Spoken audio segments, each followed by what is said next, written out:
we might move on to a slightly more frivolous topic that we wanted to get to, which is Frivolous for some. This one's gonna go straight to my core. well, so many of us will, of course, be familiar, at least tangentially, with the dating website Tinder, the dating app. I've never used Tinder. I've never used any kind of dating website or technology, but we're all familiar with this. We see memes about it. It's part of the culture and a very significant part of the culture. Many people have this is the main primary method by which they meet members of the opposite sex for romantic purposes.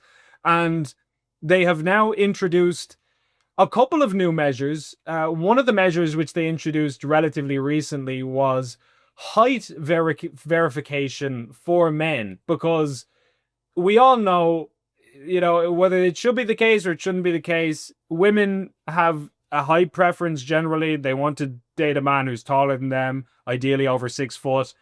And men know this. And so if you're a man who's under that, you're unlikely to get a look in, or at least less likely than you otherwise would be. So men exaggerate their height and they say that, I'm actually a couple of inches taller than I am. I mean, I don't have to do this because I'm 6'9", so this isn't a problem for me. But I'm joking. But the point is, women, they show up expecting some kind of 6'1" guy, and then the guy turns up and he's clearly 5'9", and they go, what the hell is this? So they introduced a verification thing where they independently check it. I don't know exactly the logistics of how it works, but they make sure that you are the height that you say you are.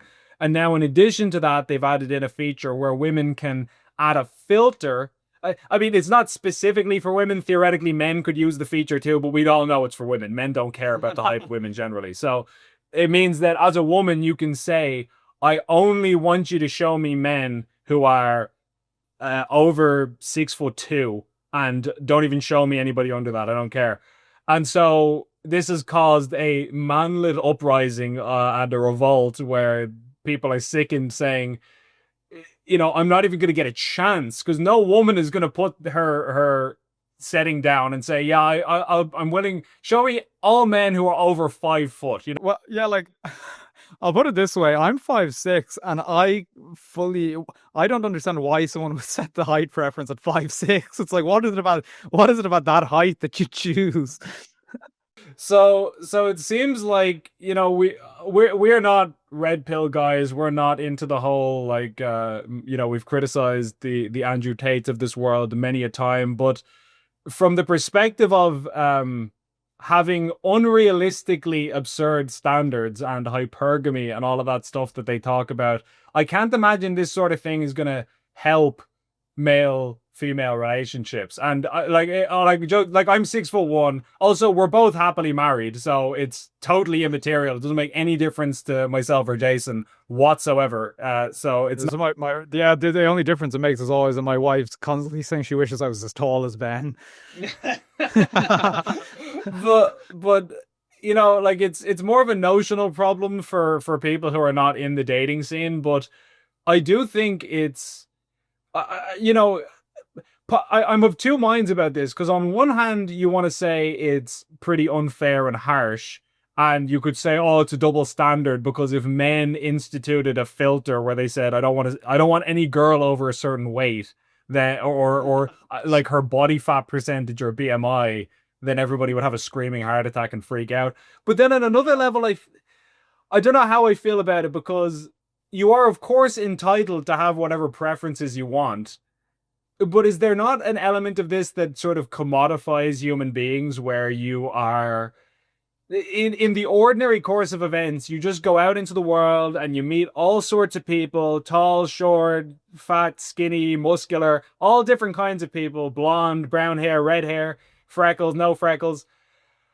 And in the course of your life, you might meet somebody of the opposite sex and you get along with them and you find them funny, and, eventually one thing leads to another and you guys get together. But if you can be as picky as you want to be and specifically almost design your ideal partner, does that not just completely screw over ordinary people? At least people who are physically ordinary, who can't do much about that, who Yeah. might have a lot to offer. They might be hilarious, they might be intelligent, they might be very driven and hardworking and have all kinds of great traits that you would actually like if you got to know them, but you're just gonna totally pass them over because they don't meet a certain physical criteria that you've set. I don't know how good that is for society.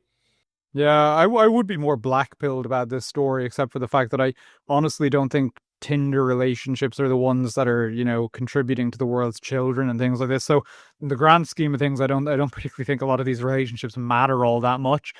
Um at the sort of societal level, but I agree entirely with your observation, because I've been trying to put it into words before we came on, and I do realize this is like, or I do realize it now, which is that it's kind of like peak individualism, which is that, yeah, you're right.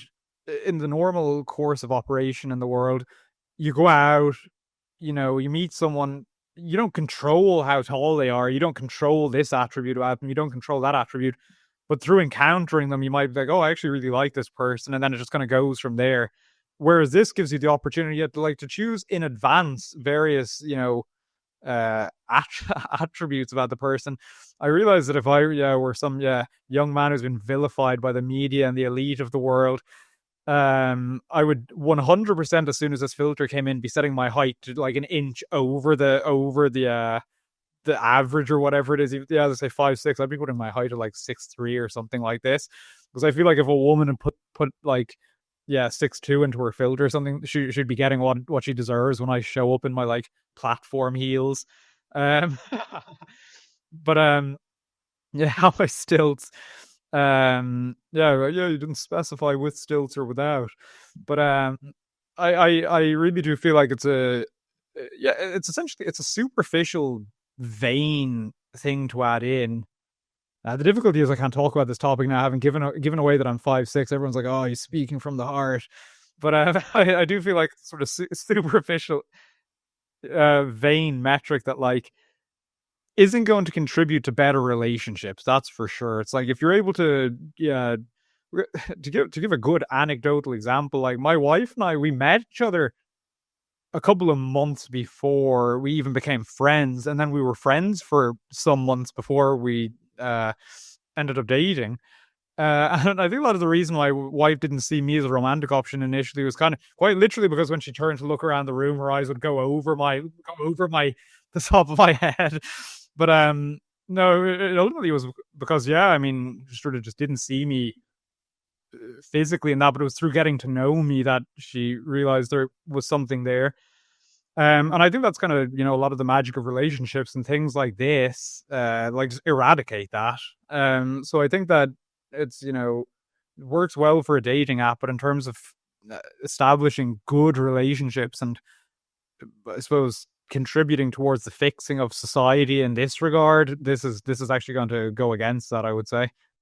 I think also that there is, and this is not a uniquely female problem. This is a problem for everybody in the world. That one of the things that's been really damaging about social media is that people's expectations are ludicrous for what they think they're entitled to and what they think is realistic that they will actually be able to receive from a partner. And because of that, like if you're going on Instagram or you're going on whatever social media platform you use and you're seeing the top 100th of 1% most attractive humans on earth, and they don't even, and they're already unbelievably attractive, and then they have like filters and Photoshop and lighting and so on to make them even more preposterously unrealistic, and that becomes your norm. Subconsciously, on some level, anybody who's remotely normal is just not, it doesn't stack up to this preposterous Yeah. standard that you have. Whereas 100 years ago or 200 years ago, if you grow up in like a town or a village, you're absolutely chuffed if you're with a girl who, by global standards, by the standards of the entire human race, she might be pretty ordinary. But to you, in the context of where you live, she's fantastic. You're over the moon. You're delighted. But and same goes for her to you. Whereas if she knows there's, you understand what I'm saying, that people Yeah, yeah.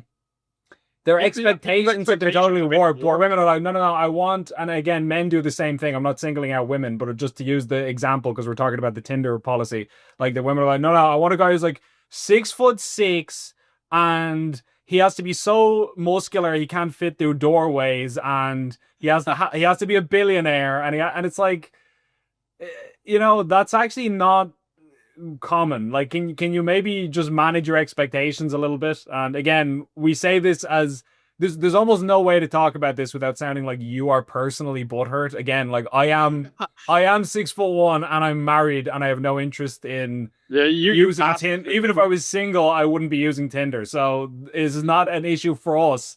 It's for people in general. But sorry, you were gonna say? No, you passed the filter, but no, I must say I do get amusement out of it because the reaction that I saw to this announcement was like, someone had prominently posted something like, "Oh, it's so over, short kings," and I was like, I don't know, I really love this designation, short king. I would like to think that I'm among them. I don't know whether that's for me to say. I think it's for other people to deem you a short king.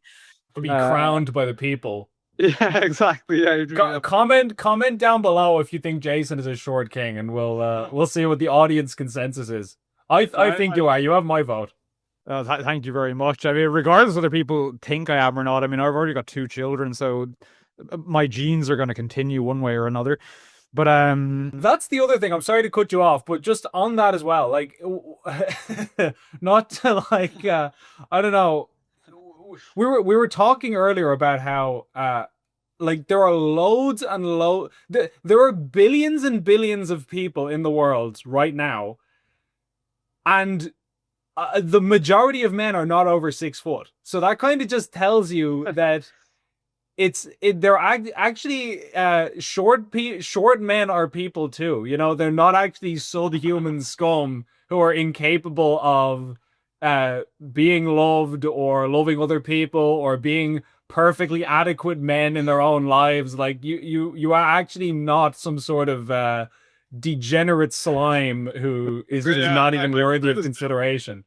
as soon as Tinder puts this filter in, it's gonna be like that scene in was it Avengers Infinity War when Thanos clicks his fingers. It was like all the short men will just start disappearing from women's preferences on Tinder.